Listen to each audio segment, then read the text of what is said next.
Hey, Harvester kids. Yeah! Okay, now I'll... Ta-da! It's off. Got this. Let's get this started. Let's do it. 10, 9, 8, 7, 6, 5, 4, 3, 2, 1!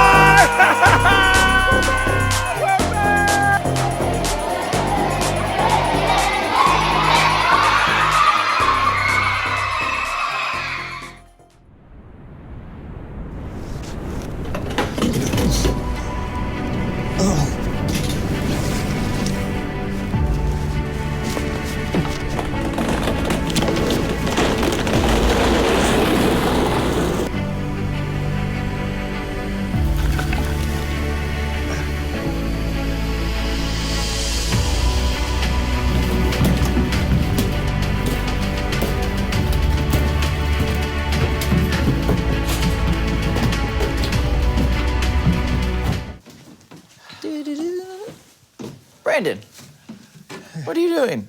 What does it look like I'm doing? I'm training. Training for what? For the stair contest. You said that we were going to be doing a stair contest today, so I was, training, climbing the stairs. Brandon, I said we were gonna be doing a staring contest. Staring, like with your eyes.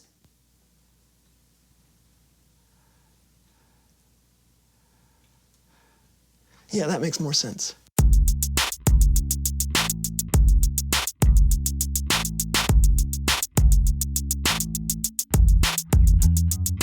I'm Lawson. And I'm Brandon, and welcome to the So-and-So Show. Hey, can I ask you a question, Lawson? You just did.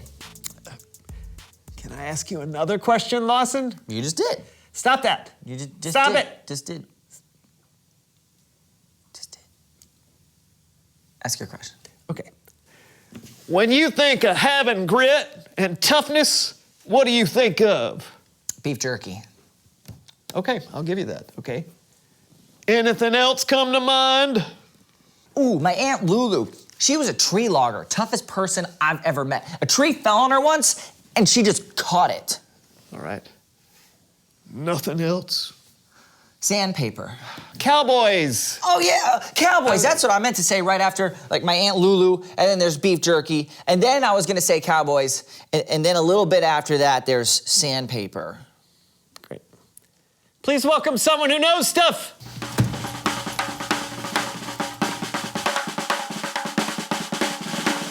Well, hello, partner. What, I'm just trying to speak the lingo. Yeah. Come on down. Yeah. Please tell us who you are and what you know. Well, my name is Duke Canyon, and I'm a professional cowboy. A real cowboy. Wow, I've never met one before. Why don't you just tell us all the things you have to do, please? Well, you got to get up at sunrise before the cattle call, and the hours are long, but it's a thankless job. Someone's got to do it. We may be in the background, but we are important. You know what I mean. Yeah, I know what you mean. It's true. What would we do without you? You guys help create some of my most favorite things: burgers, steaks, beef jerky. Well, how many other cowboys do you usually work with? Well, it depends on what we're doing. If we're in a cattle ride, could be 30 or 40 of us. If we're in a fight, might be 3 or 4 of us, or maybe 30. A fight? Yeah. Well, heck, we could be pushed off a cliff, pushed over a wagon, dragged through a river, or even dragged behind a horse. It's all part of the job. What? Yeah. Last year, I was over 50 fights. Yeah. I've had bottles broke over my head. I've had chairs broke over my back. I've been drugged behind a stampede of horses. It's all part of the job. Why would anyone want to do a job like that? Well, you don't quit the job because it gets hard. You got to keep going. You keep trying. It's all about pushing through, ain't it? Yeah. Well, speaking of that, I think it's about time for me to ride on out of here. Oh, well, thanks for coming on the show. You headed back to your cattle now? No, as a matter of fact, the next one's going to be a train robbery. A train robbery? Yeah, but it doesn't start filming now for another 2 weeks, so I'm going to the Bahamas. The Bahamas? Filming? Yeah, I didn't tell you. I'm an extra and a stuntman in westerns for film and television. Yeah. I didn't mention that. No. An extra. Yeah. So you mean all the fighting, all the bottle breaking, the cliff throwing, and the train robbing was only in the background of a television show? Only? Now hold on a mo. I have you both know that I've had me skull crocked, I've had me ribs broken, and I've had me teeth knocked out. And let me tell you, it was more than a few quid to get those punched back in too. Oh, sorry. I didn't know what a quid is. I'm sorry. That's all right. It's probably the most dangerous job I know, but I wouldn't trade it for anything. Well, adios, partners. Yeah, sure. Adios. Adios. And thanks again. Bye, partner. What just happened? I don't know if I'm disappointed or if I should chase after him for an autograph. Same. It's Bible story time with Kellen.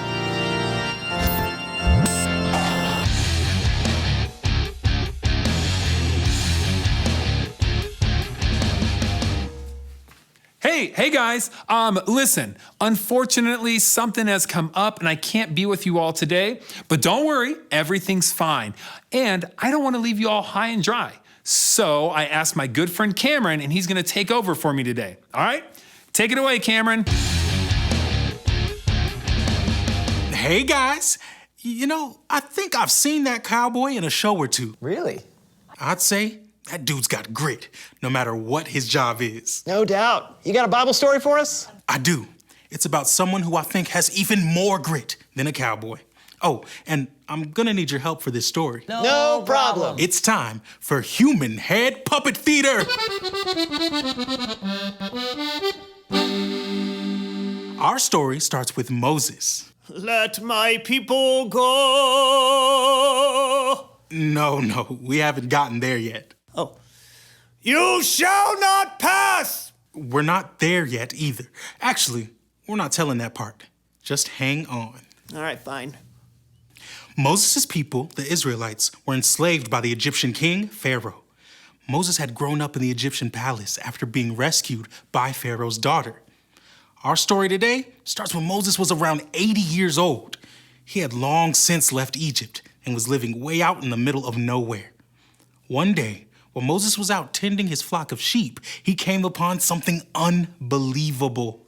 Look, a bush.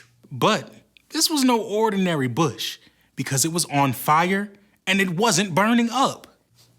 It's on fire, and it isn't burning up. All of a sudden, a voice called to Moses from the fire. Moses, I am the God of Abraham, Isaac, and Jacob. I have seen my people suffer in Egypt, so I have come down to save them and bring them to a good land. Okay, God, that seems like a swell idea. See ya. I am sending you to Pharaoh to bring the Israelites out of Egypt. Whoa. Me? But what if no one believes that you sent me? Throw your staff on the ground. Right?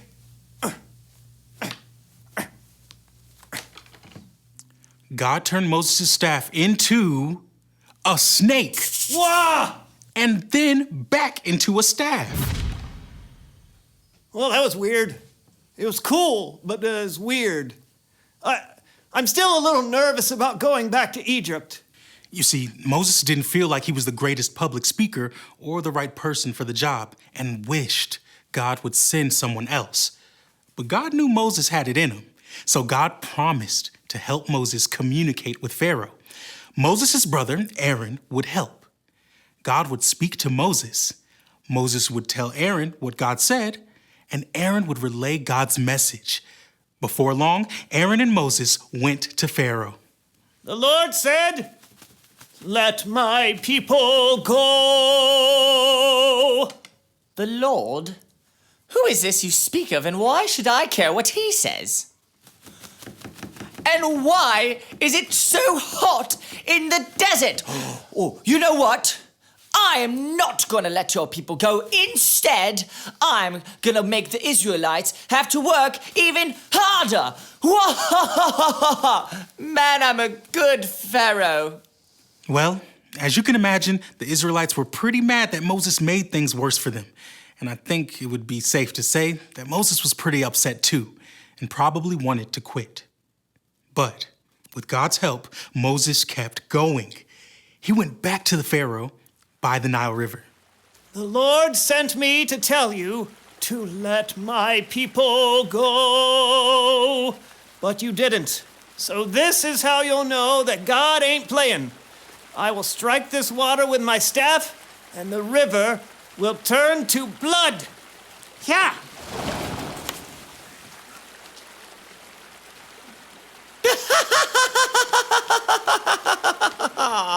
Nice try.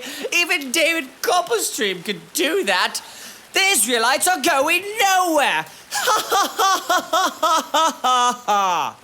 Pharaoh was stubborn, but Moses kept going.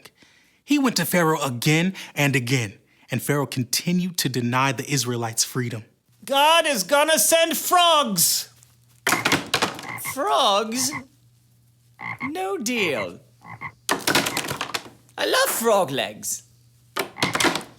They taste like chicken. Now God's gonna send gnats and flies. Ah. Come on, you can do better than that. What do you think bug spray's for?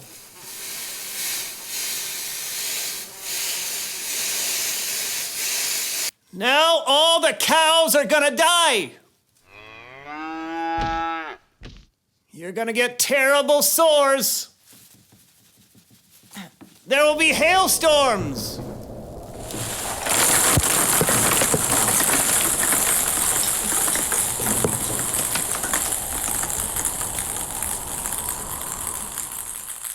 And locusts will eat all your crops. Okay, this is getting kind of serious now. Still no. Since Pharaoh couldn't be persuaded, a darkness fell across Egypt for 3 days. And then the last and worst plague of all. The oldest son of every Egyptian family died. Finally, Pharaoh could not deny the power of God. Get out. After hundreds of years, God's people were finally free. But that's not the end of the story. We'll get to that next time. Great story, Cameron. Yeah, thanks for your help. Anytime. Hey, you were right. Moses had a lot of grit. He did. He kept going when things got tough, and God was with him the whole time, helping Moses know what to do and say. I guess, like Moses, when we go through hard times, And we will. we just have to remember that God can help lead us through. So we shouldn't give up. Exactly. Sounds like you got it. I guess I'm out of here. Gonna go watch some more Westerns. Adios. Did you know Cameron spoke Spanish? I did. Reveal the question. When have you been through a hard time? Wow, this could be a lot of things. You could be having a hard time at school with someone picking on you, or maybe someone close to you has died. Yeah, or maybe you're having to deal with the consequences of a choice you made that may not have been very wise. Whatever it is, you're not alone. God knows what you're going through and doesn't want you to give up. That's right. Man, we've been through a lot today, Lawson. That's true. Anytime you can cover cowboys, a burning bush, and a singing Moses, you've done pretty well. Yeah. Anyways, thanks for watching. That was The So-and-So Show, everybody.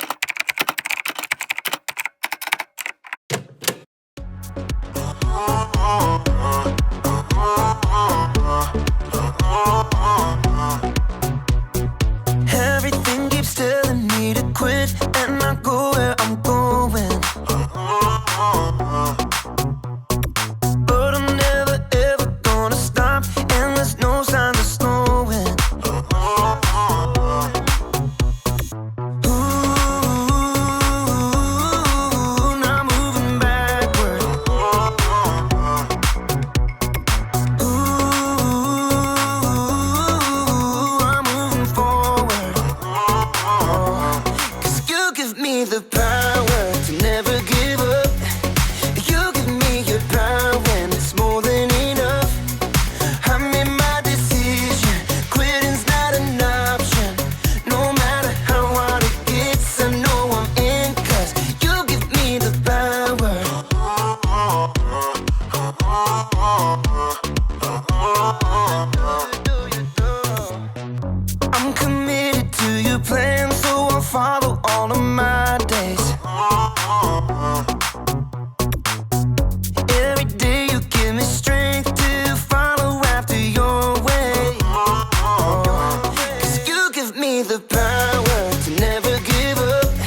Goodbye. Goodbye. My cowboy hat. This is my cowboy accent.